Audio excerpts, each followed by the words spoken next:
କାନ୍ଦୁଛି ଧର୍ମପଦ। ଜାଣନ୍ତୁ କଣ ରହିଛି ରହସ୍ୟ। ସନ୍ଧ୍ୟା ହେଲେ କୋଣାର୍କରୁ ଶୁଭୁଛି କାନ୍ଦିବାର ସ୍ୱର। ସୂର୍ଯ୍ୟ ବୁଡ଼ି ରାତି ହେଲେ କାନ୍ଦୁଛି ଧର୍ମପଦ। ଦିନ ବେଳେ ଲୋକଙ୍କ ଗହଳି ଲାଗୁଥିବା କୋଣାର୍କରେ ରାତି ହେଲେ ସବୁକିଛି ସୁନସାନ ହୋଇଯାଏ। ଲୋକଙ୍କ ହୋ ହଲ୍ଲାରେ ଫାଟି ପଡୁଥିବା କୋଣାର୍କ ରାତିରେ ନୀରବି ଯାଏ।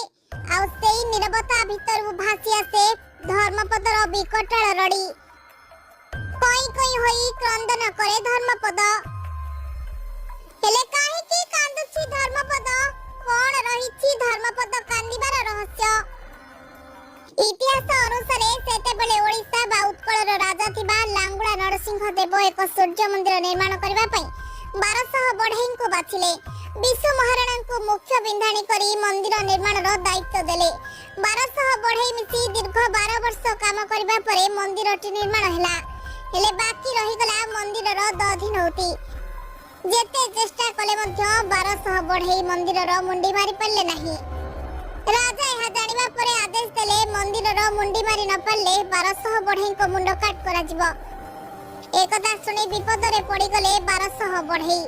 जीवन मरणर दोछकीरे छंदी होई रहिगले। कोन करिबे किछि बुझी पारु नथिले।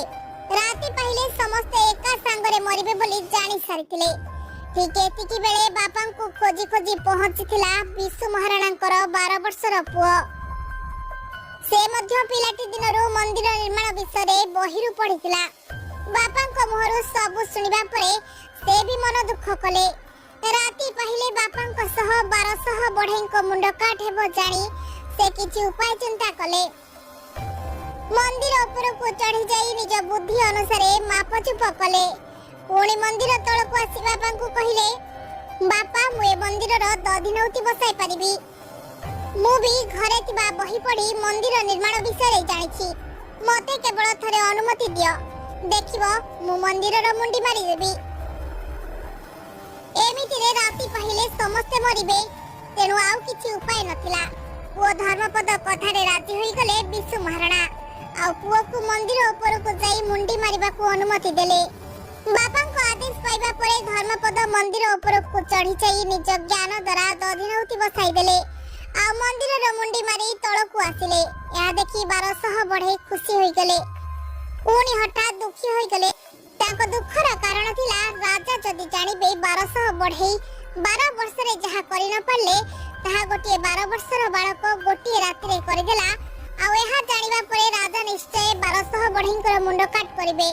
तेनु चिंतारे पड़ि गले 1200 बढेई।